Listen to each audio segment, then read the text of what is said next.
Vaguely. Having some definite connection issues tonight. Here's the Benny. All right. Is the audio going? It is. All right.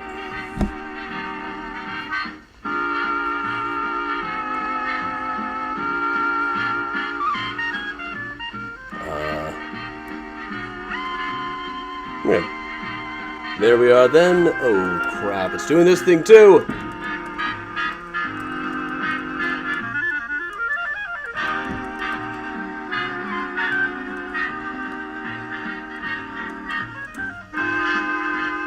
Hey, everybody. If you're out there, I can't quite see it.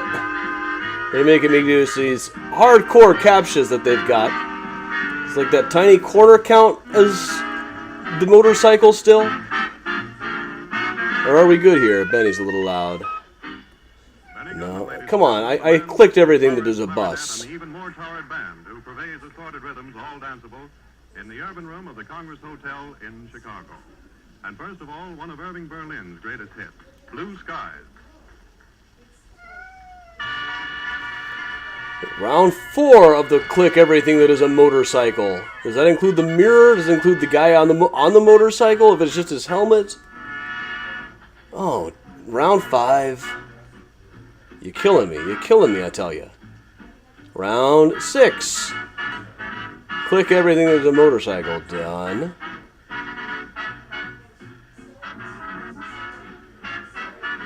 Again.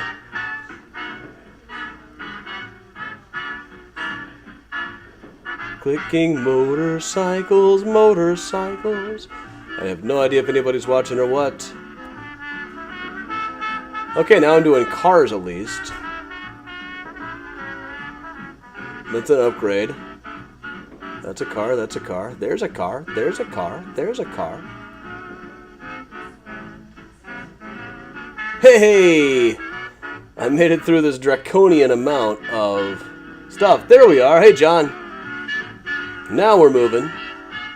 Hey, happy birthday, Elaine. Newest septuagenarian on the block. Hey, Joanne. Hey, everybody. Here's me, have a cup of rock and rye. I'm on my way.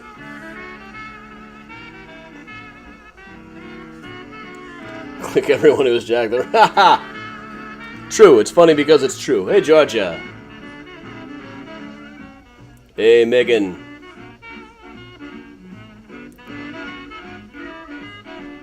Hello, hello, Kathleen. Hey, Octavio. Hey, Lori. And hey, look who's here. It is Miles, who does not generally mind fireworks. Good thing. Howdy, Karen. We're going to get the windows open so we can see some fireworks. You can see a lot of them from here. Hey, Debbie.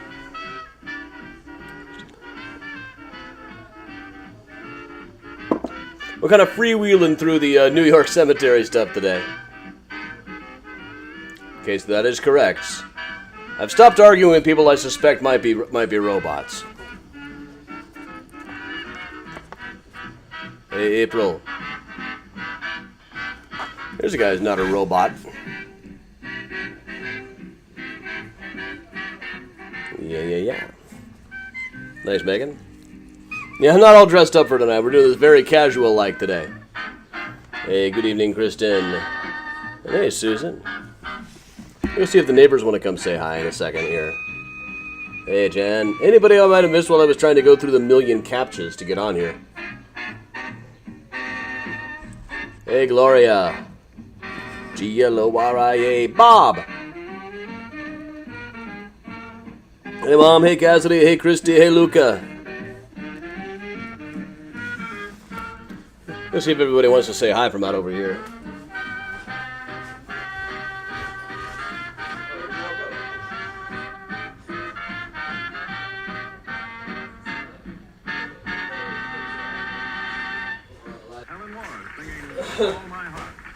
All right, neighbors went to take the salad back upstairs. Grilled out for everybody. Hey, Christy. Hey, Kristen. Hey, Sarah. Hey, everybody. Look who's here. I can hear Lily coming too. Here comes little Lily. Lily, you coming in here too? Gonna see a lot of Lily on here. Happy 4th, Laurie. Hey, Heather. Evening, Kim in the Texas Panhandle.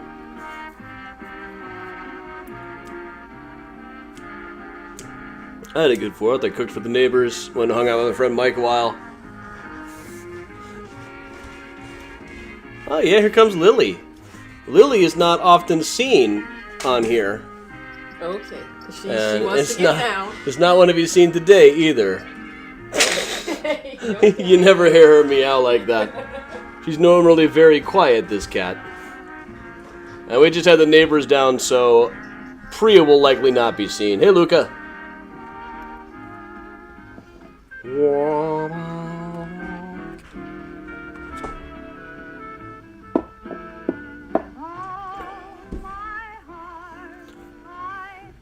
Yeah, Priya will likely not be seen. She's probably hiding behind the bed right now.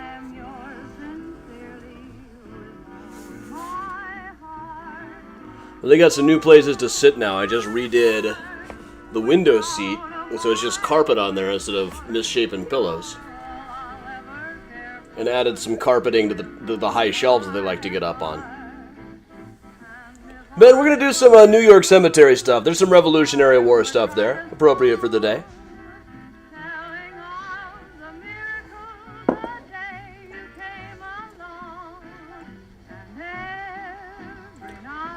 Well, thanks for popping in, everybody. Oh, more people than I really thought there were going to be tonight.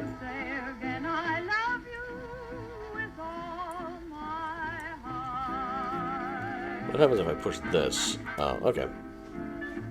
There's not really an intro picture on here like there would normally be. What's that one? Got a whole bunch of like screenshots on it, but I can't figure out what they ever were. Hey, Tony in Halifax. Hey, Ben. We're doing it very casual tonight as I'm competing with fireworks. We'll be hearing some booms coming from outside of my place very soon. We've already heard several. They kept me up last night.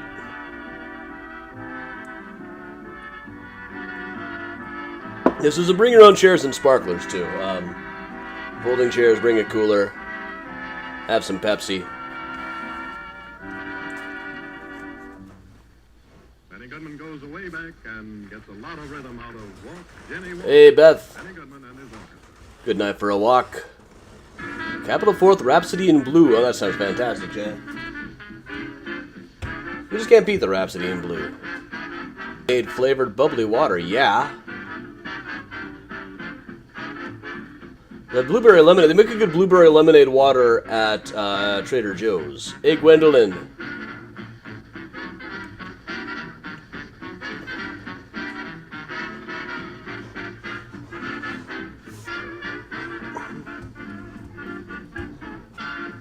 Inside on Mike's porch, drinking Malort. Talking about personal highlights of the current Dylan tour, as we do.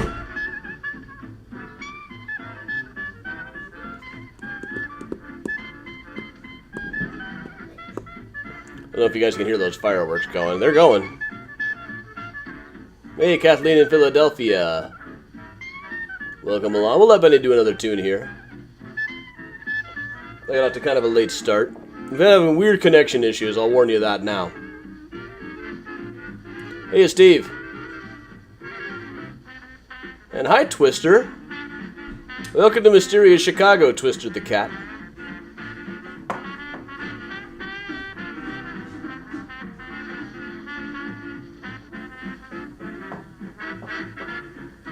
Bob, I think what you need is a cork.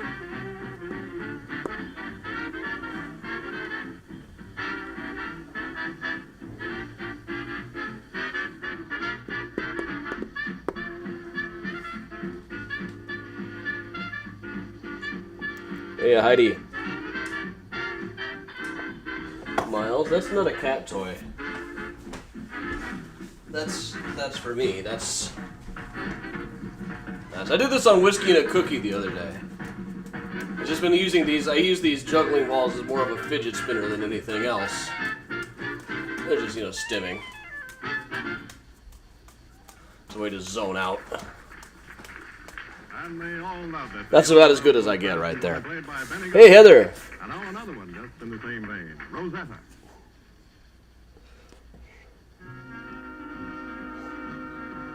Oh, Bob. We'll let Benny Goodman do this tune, or at least part of this tune, and then we'll get going.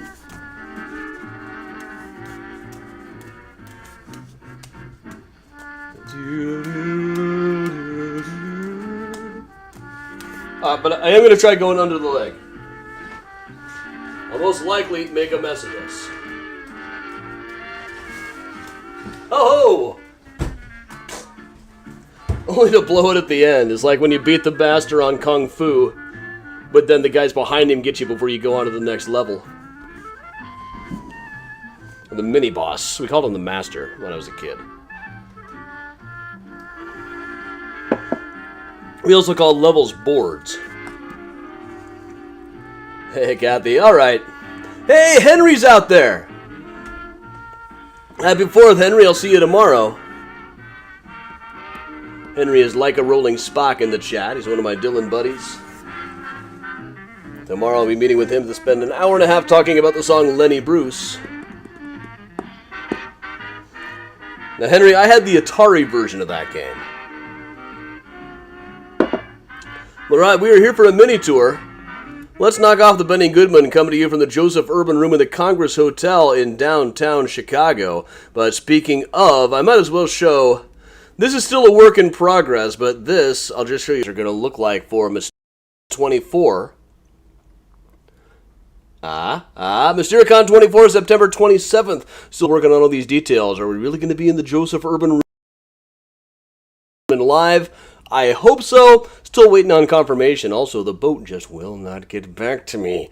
It's making me talk like Peter Lorre is what it's doing. But welcome along, everybody. Let me knock Mysterious Chicago Tours. Author of such books as Mysterious Chicago, The True History of the White City Devil, Murder Maps USA, and Graceland Cemetery, Chicago Stories, Symbols, and Secrets, and coming this winter, Graveyards of Manhattan, Trinity and St. Paul's. It's an interesting thing about the graveyards around Trinity and St. Paul's. There have been a number of historians who worked on it as researchers and preservationists. We're all Jewish.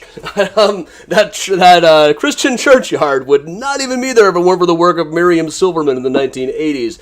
But welcome along, everyone. Today is the 4th of July. I wasn't sure how many people were going to be showing up tonight or what was going on. I'm competing with fireworks. We've never had a Thursday night coincide with a major holiday quite like this before, so I thought we'd just do things casual. So that's what we're going to do. I just pulled up. I was going to put together like a Chicago in the Revolutionary War stories, but there aren't very many of those. And we talked about William Duvall this morning and a little bit about David Kennison. There's Noah Merrick, the one confirmed Chicago Revolutionary War veteran burial. A couple of guys out in the suburbs, but given that I had no idea how many people were even going to show up, I just figured we'd do this as we can. Sorry if I'm pixelating out there. I am pixelated, which also meant like attacked by pixies and crazy in old movies. The connection has been very bad today. I don't know what is going on. Just one of those things. We're going to cover a little bit of New York cemeteries today virtually. So let's go on in to Trinity Churchyard in New York. We'll walk our way on in here.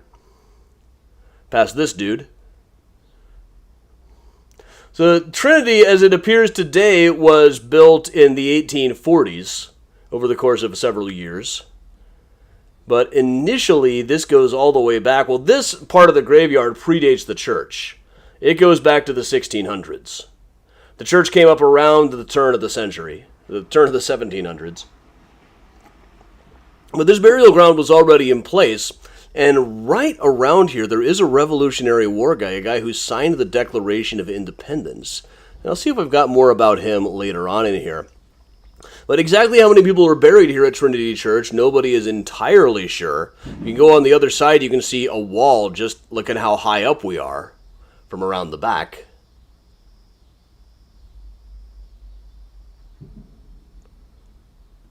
So you can see this is like goes way up over your head. Exactly how many people are buried here is not known, but in 1822, when they stopped doing above-ground burials, estimates hovered around 300,000. This place is about the size of a good-sized suburban backyard, but that's about the estimate. I don't think it's really that many, but it was definitely quite a few. A lot of it also is underground in vaults. If you go under the church, there are some entrances to these old brick vaults. Like, this is the Bleecker Vault. It's recently been redone. There's very little left inside of them. Even though there's like 30 burials, there's going to be like, most things got consolidated into one box years ago. Last time they really did an inspection of all of the vaults, I believe, was the 1960s, and at the time, just like stray bones everywhere. But amongst the people here, we'll just start with the fun one. I don't really feel bad about making fun of this guy, as he definitely was involved in the slave trade some, as a lot of these people were. But here's a guy named Abraham Cock.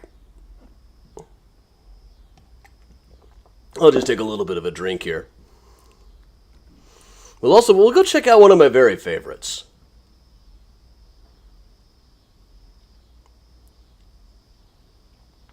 This very spooky one, is actually for a comedian named Adam Allen. And the Adam Allen one, the guy died before the Revolution, but he was a comedian with the American Company of Comedians that had been operating for years. And they say this marker is put here as a testimony of the unfeigned regard they had for this guy, who possessed many good qualities, but as he was a man, he had the frailties common to man's nature.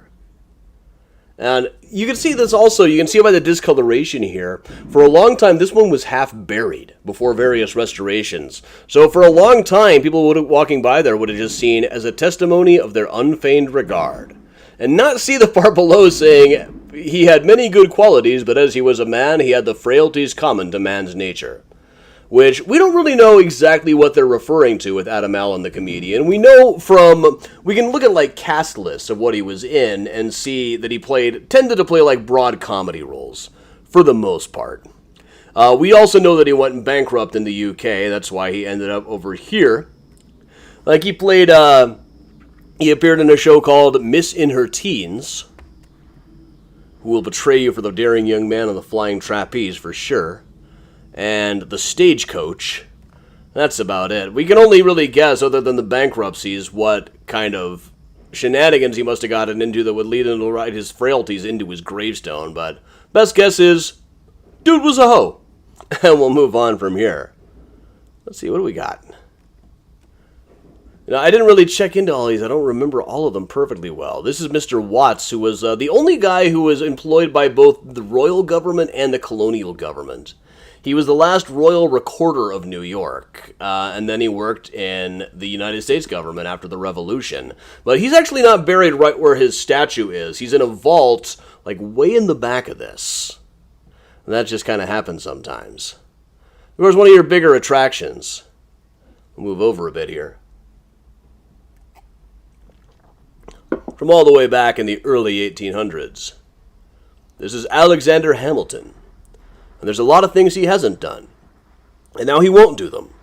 Because he got into a duel and got himself killed. Only time a vice president shot a person in the face until Dick Cheney came along. So anyway, this is Alexander Hamilton, our first Secretary of the Treasury, Revolutionary War veteran himself. He often referred to as Colonel Hamilton in his time. He was George Washington's right-hand man. There's a picture of him looking very much as he does on the $10 bill. Now, also in the plot with him is thought to be Philip Hamilton, his son. We don't know this for sure. One thing about Trinity Church is they never kept records of who exactly was buried where.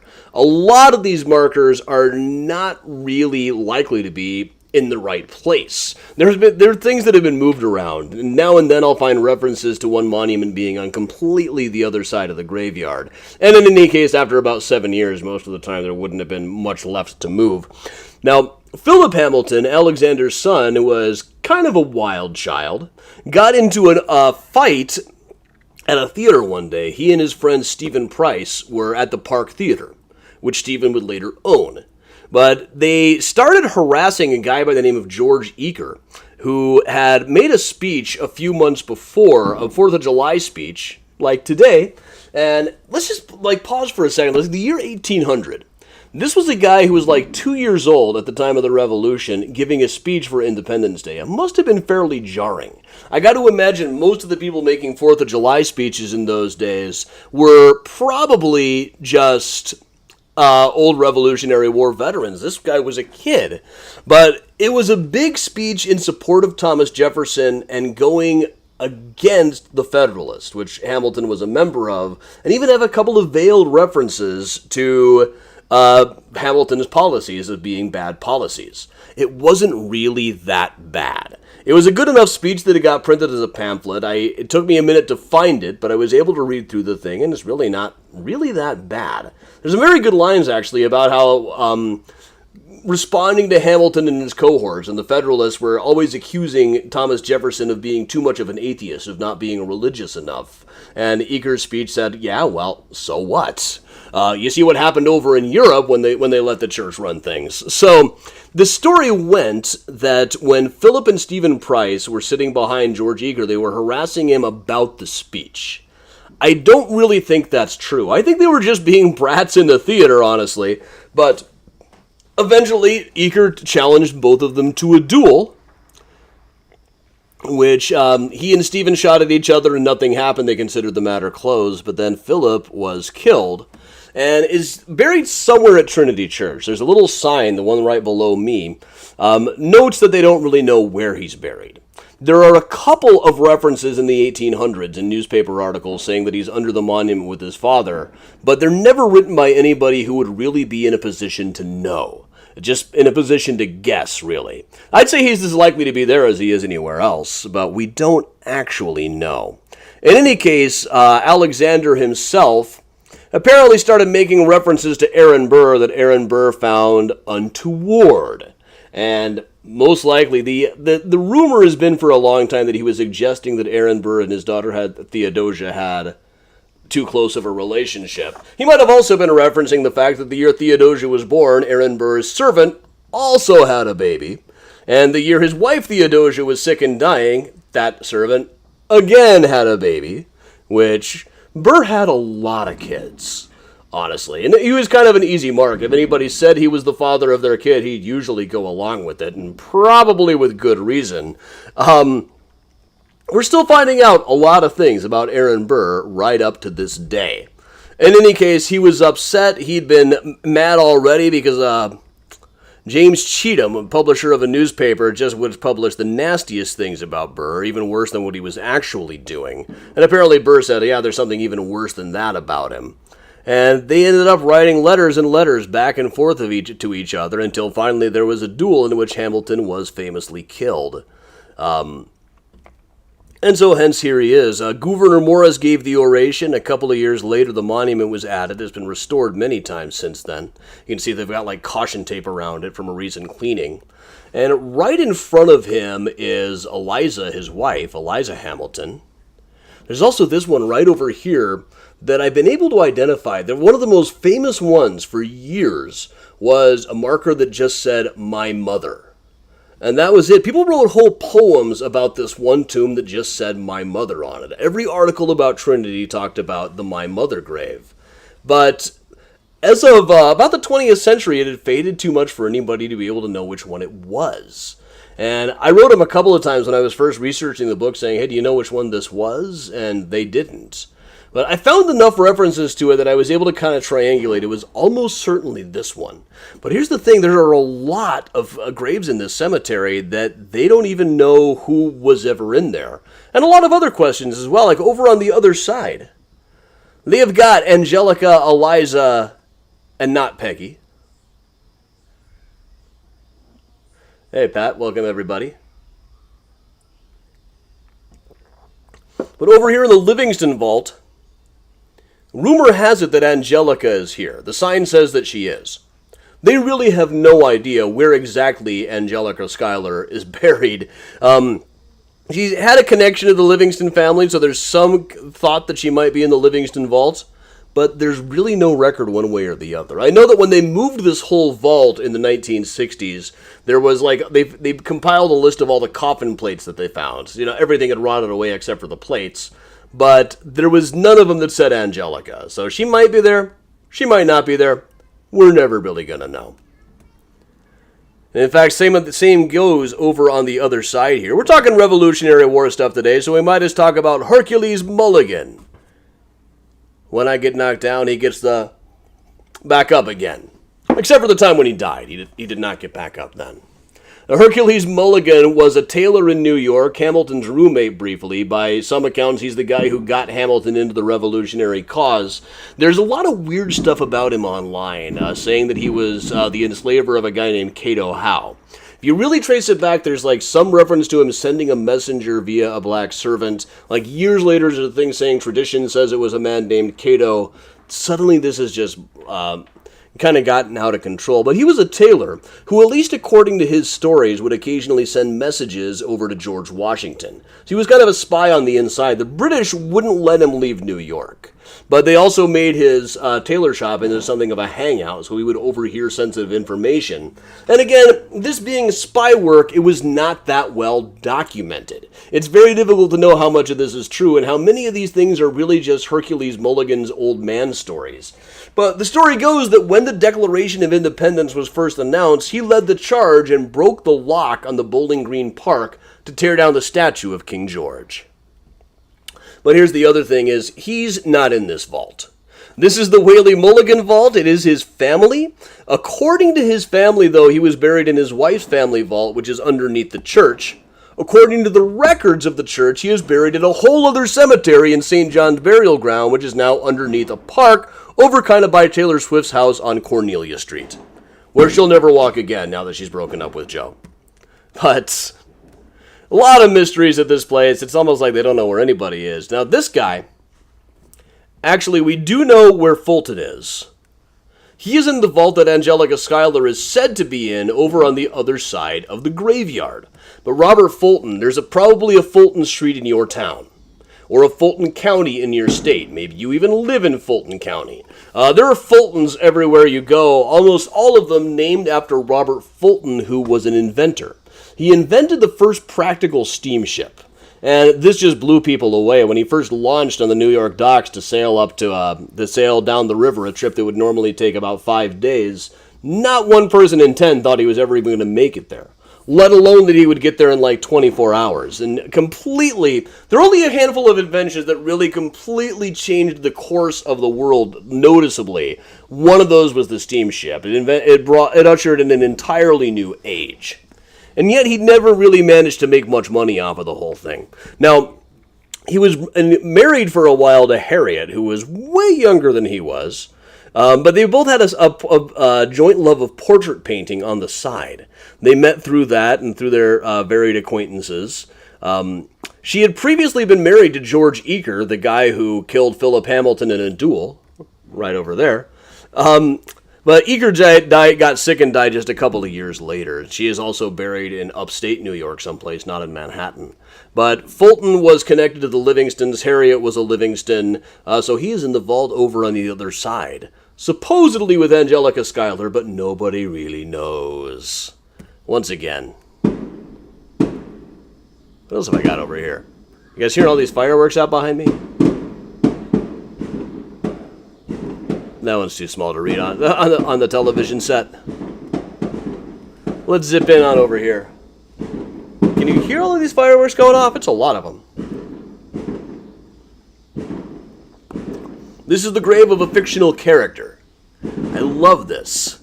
This is not anybody's grave. A couple of years ago, they even had it lifted up to see if there was actually a vault under there or what. It is, according to the marker, it is the grave of Charlotte Temple, who is the title character in a book called Charlotte Temple. Charlotte Temple falls in love with a British officer, is betrayed by a British officer, dies alone in the street. He goes off and fights a duel, eventually somehow survives. There's a lot of various twists and turns. It's a very melodramatic story. And for years after it came out, it became kind of a popular thing in New York. When you were showing people around town, you'd show them where Charlotte Temple lived, even though she was a fictional character, and it doesn't mention any actual streets in the book, or it mentions he's buried in a churchyard. It doesn't say which one or anything. There's no real indication other than various conspiracy theories that she was ever a real person. And in the 1840s, when they were redoing the church, there were like tents all over the place, confusion reigned, everything was getting moved around, and afterwards, people started writing articles about Trinity and calling it the burial place of Charlotte Temple. You never see a reference to Temple being buried there before the 1840s, but after that, every article about this place talks about the Charlotte Temple grave. And there are a number of pictures of it. For the book upcoming, I got a picture. This is a picture from like 1876. And I managed to get a picture of this exact spot today. There's a couple of gravestones missing and a couple the same. It's very interesting.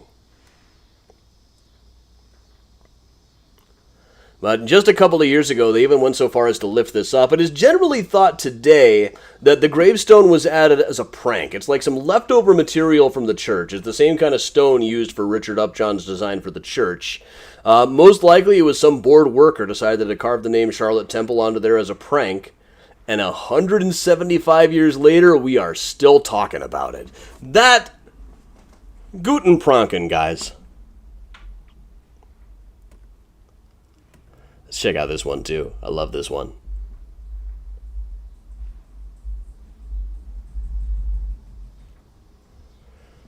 This is James Leeson, who was a Freemason who apparently enjoyed puzzles. So up at the top there, you've got this cryptogram. And if you decipher it, it says remember death. This cryptogram occurs in a couple of different guys' graves around here. What else we got here? All right, let's do this.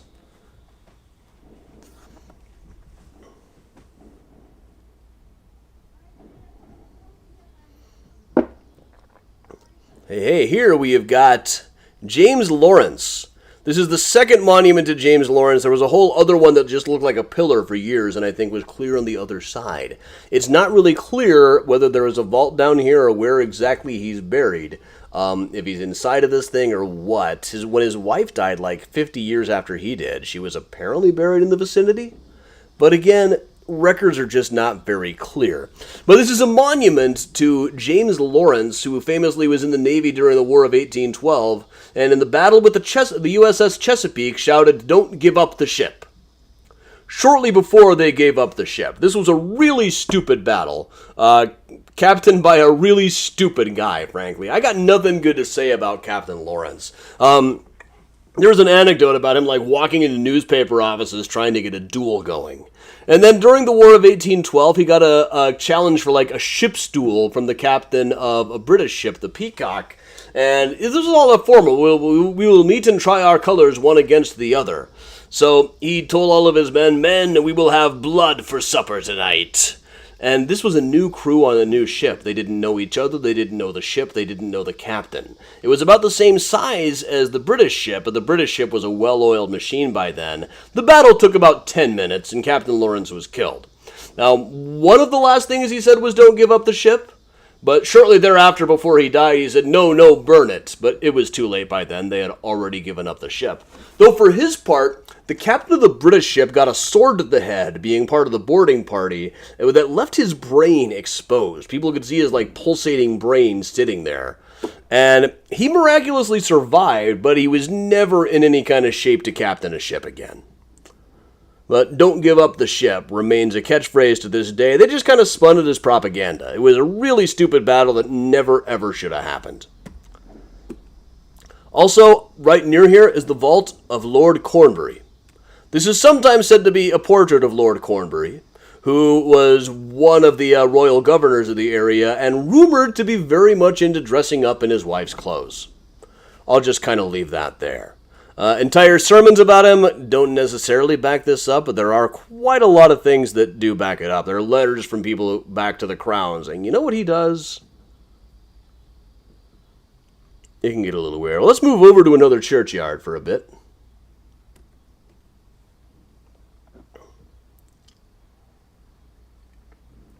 This is St. Paul's over in the shadow of the World Trade Center.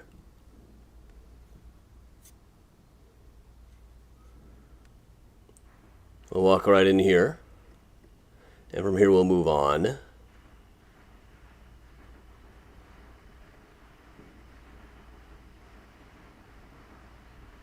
Yeah, I don't know if you guys can hear all of these fireworks. There's a lot of them. But here, this is George Eaker, in fact, the guy who killed Philip Hamilton in a duel. If you look really, really close, You can just about read it.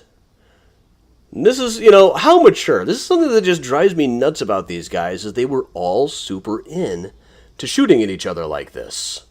Now, even people who hated dueling thought, it would be just such a huge blow to their reputation if they turned down a challenge. Utterly ridiculous. Once again, he was engaged at the time to Harriet Livingston, who went on to marry Robert Fulton after he died a couple of years later. But who else do we got around here?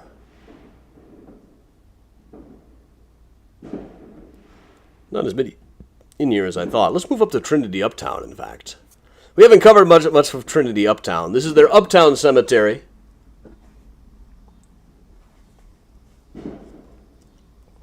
Possibly, yes, they shot at each other because their pants were too tight. Also, I think a great many of them had syphilis. But this is one that I've been covering a little bit lately. This is John Jacob Astor, the Astor family, including John Jacob Astor IV. Let's move up around the top of this. William Astor. They were a fur-trading empire of a family, one of those big names with a kind of a slight coppery odor to it.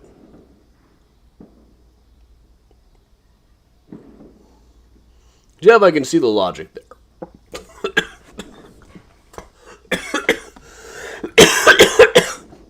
That rock and roll, I went down the wrong pipe.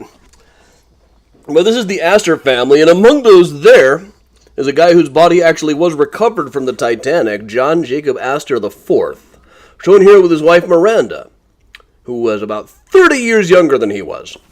She was about 19, and he was well into his late 40s when they boarded the Titanic together. And let's move up. I think I got their exact spot, or his exact spot. Very wealthy guy. And really, it's generally said that there are a lot that after the Titanic, all anybody was talking about was Colonel Astor. And that's more or less true. I mean, this was a guy, most of the people on the ship, they wouldn't have had much data about. Whereas the New York papers had tons of stuff about Colonel Astor to write about. And they needed to fill as much space as they could. But he's over in this section here. Now, one of the legends that goes around is that when the Titanic sank, the New York American's newspaper, the front page, was all about Colonel Astor. And then a tiny thing at the bottom saying, oh yeah, and 1,800 other people died. Now, the New York American was just digitized, so I could actually check into that without having to get a microfilm reel. And it really is kind of like an above-banner subhead. J.J. Astor lost on Titanic. But then, much bigger letters, 1,500 to 1,800 dead. Now, page 3 is all about John Jacob Astor, but he's not mentioned again in the main article. They've also got like this artist's conception of what it looked like when it struck an iceberg. This was very early on in the investigation. They were just getting reports over on the Marconi about what had happened, and this is just what they guessed it might have looked like when the Titanic struck an iceberg. Very interesting mock-up. Now, he helped save the Hippocs, Ida and Jean of Chicago. He helped them sneak through a porthole, or squeeze through a porthole onto a lifeboat that had already lowered too far to get on from the deck. There's also a story that there was a boy who was getting turned away from boarding, and so he found a woman's hat on the ground, put it on the kid, and said, "Here you go, little girl, now you can get on the ship," and got him on there. He was joking the whole time. There is an anecdote, or an urban legend, I should say, that Astor was overheard to remark, "I asked for ice, but this is ridiculous." Which, I don't think there's a good source on it, but he was definitely joking around at the time and trying to keep everybody calm as he went down with the ship. But yeah, this is not what it looked like exactly when they hit the berg. It was just a guess. They'd only gotten very patchy information over on the Marconi.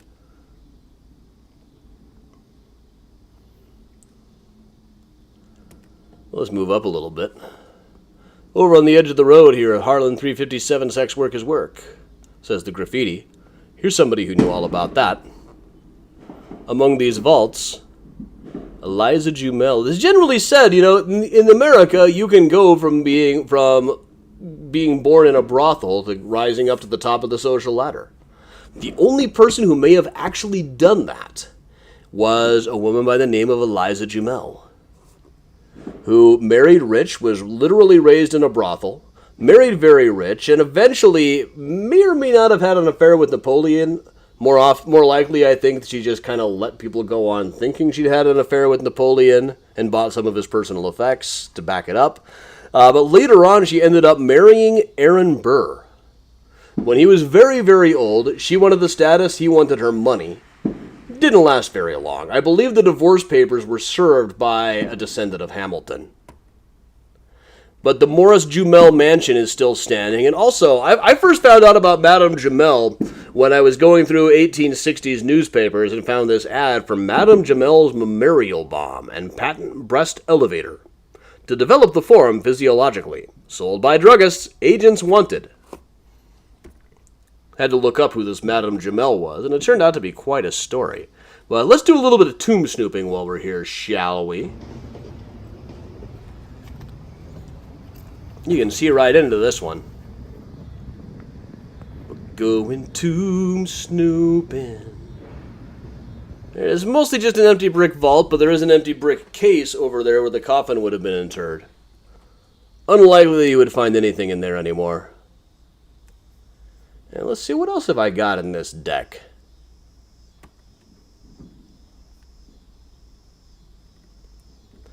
Well, I haven't taken all this stuff off of this one. Oh. Let's see.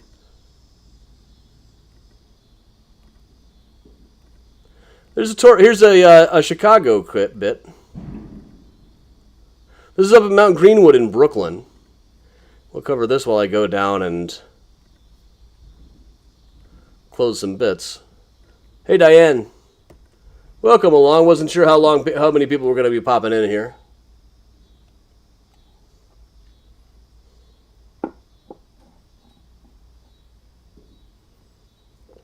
Seeing as I'm competing with fireworks and stuff. But this, up here in New York, is the grave of John Torrio, Al Capone's boss. And really probably the greatest mobster of Chicago.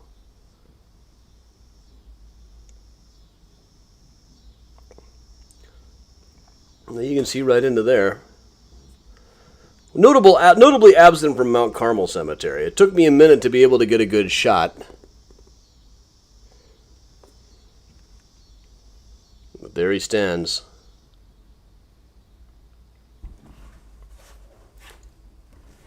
Let's move up the way a little bit. Way up on top of the hill. From this hill, you could watch the Battle of Brooklyn.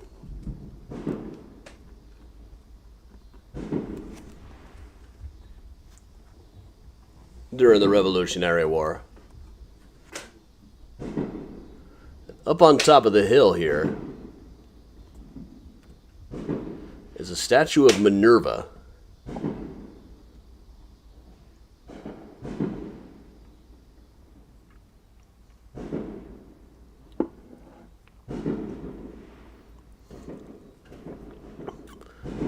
Man, I sure filmed a long walk on this one. We'll fast forward a bit. But there's Minerva, a statue who was originally planned to be waving at the Woolworths building, according to the records. But they ended up having her waving back to the Statue of Liberty, who is way out in the distance there. Try to zoom in. Can you see the little green in the bit there? You see, Minerva is waving back to the Statue of Liberty. And now and then somebody has tried to build a high-rise that would have blocked Minerva's view, but they always manage to smack it down. There's a rumor that there's actually a law saying no building can block Minerva's view. And it's not necessarily a law, it's just you'll have a hard time pushing that one past all of the board. Past all of the zoning guys. Leah, it's only just getting started. This is the front door over here. And the park is out back. That's going to be wild. But right near Minerva is Leonard Bernstein. Well, Martin, we don't know for sure.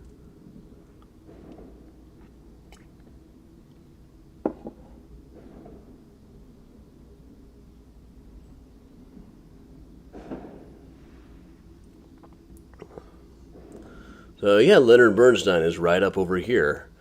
Check out this view of Lenny. It's hard to picture him being buried in Brooklyn, really. But this is his view of the skyline from right up here. Pretty fantastic. Hey, while we're at it, I got a couple more minutes here.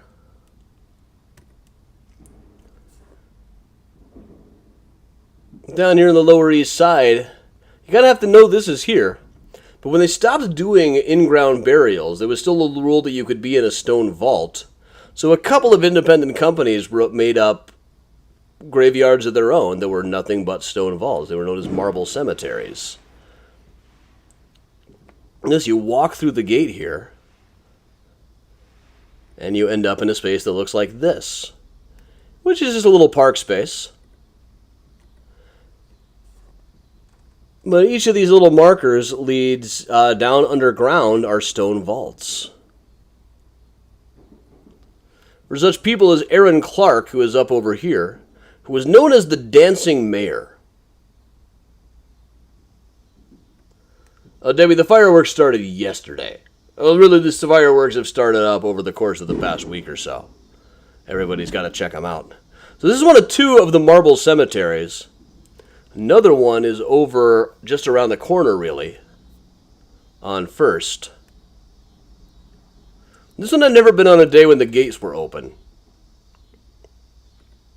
But this is the New York City Marble Cemetery, not to be confused with the New York Marble Cemetery.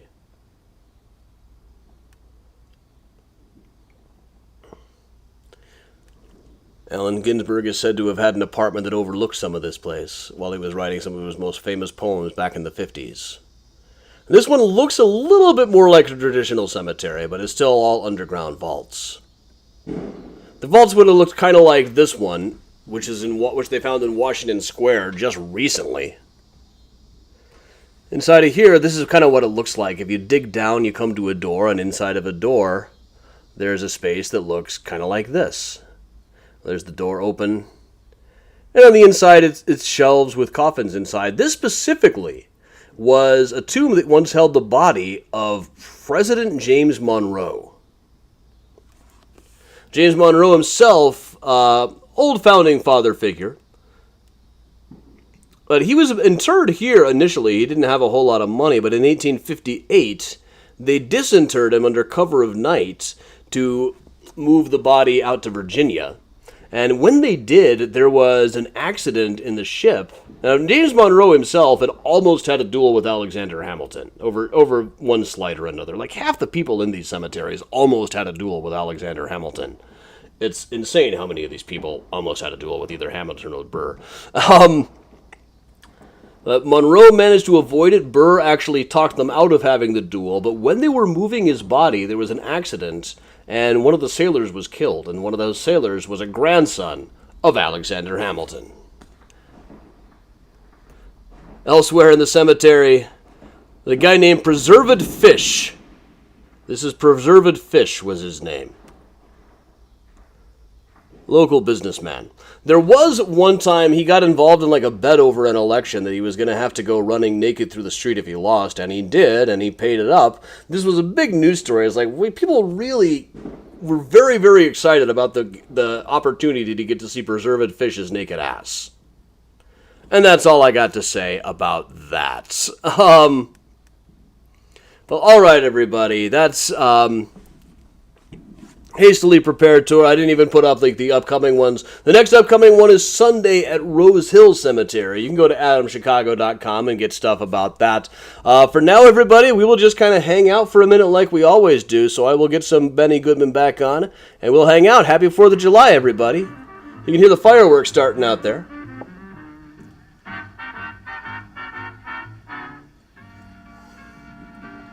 Yeah, and be safe, everybody. Miles was out here a minute ago. Should probably open up the curtain so he can get a good view.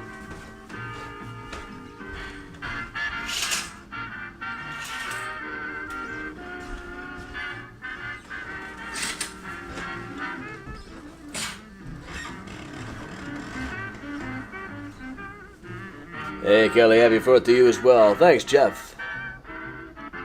See, this was kind of a casually done tour today. I'm not even wearing like a button-down shirt like I normally would. Or even a Chicago shirt for that matter.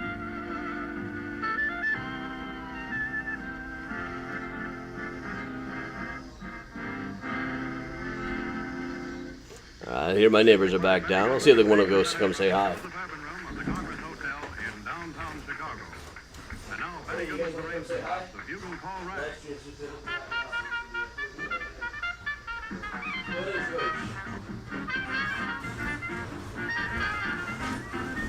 Hey everybody, this is George who lives upstairs. Out of the side, there you go. Hello. This is George, my upstairs neighbor, everybody. They put up with a lot out of us. But, Oh. no, we're pretty easy. But No, real easy. It's Miles that we have to worry about.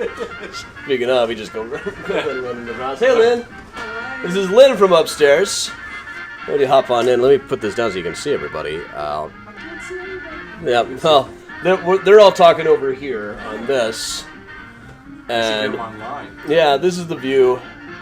Hello. This is... Is it okay if I have a seat here? Oh, by all means, yeah. Please. By all means, we're just in the post-show hangout at this point. Okay. I brought a little bit of food to drink. So. Oh, awesome. Hey. All right, we're just hanging out with the neighbors like a lot of people today. So, hey, Ronnie, demonstrate this new chair to them. Can they see it? Yeah, they can see it from right there. This is our new chair. It's like a Tetris piece. And it is very comfortable. Remarkably comfortable. The colors don't exactly fit this place. I tried to dye it. It didn't work. It's Teflon coated. As it turns out. And they don't have that covers that you can buy for them. No, so I thought about like stitching something together or Mod Podging something. I'll just live with it, really. Everybody says, hi, Ronnie. Spencer, sorry about that. Oh, hey, Lynn. Glad you stopped in anyway. So thanks, everybody, for coming on by. We're just in our post-show hangout now. And here comes I can Miles. hang out. Yeah, Miles, you gonna hop up? You thinking about it? Now that you asked me to, I don't want He's down here thinking about it. to. Go ahead, Miles. Oh, hey, Jordana. Big boy. No, he's like, nah. But he's discovered my juggling balls now. He thinks these are cartridges. Oh, is that okay? Yeah. We have more downstairs. Is it dry? Shiraz. Hey, Harry. Well, Hey, Ciro. Are you into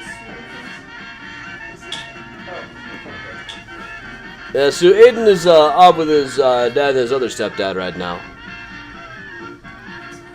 Lots of fireworks in South Loop, I'm sure. You guys can hear them out there, I think. Hey, Matthew.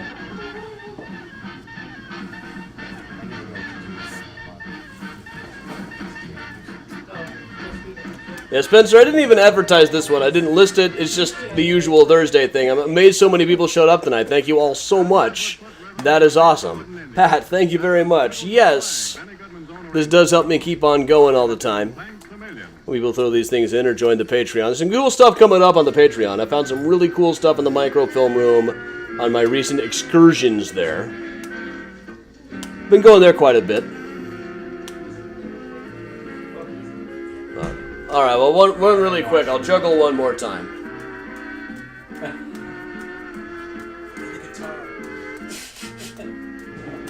What's a good 4th of July song? Yankee Doodle Dandy.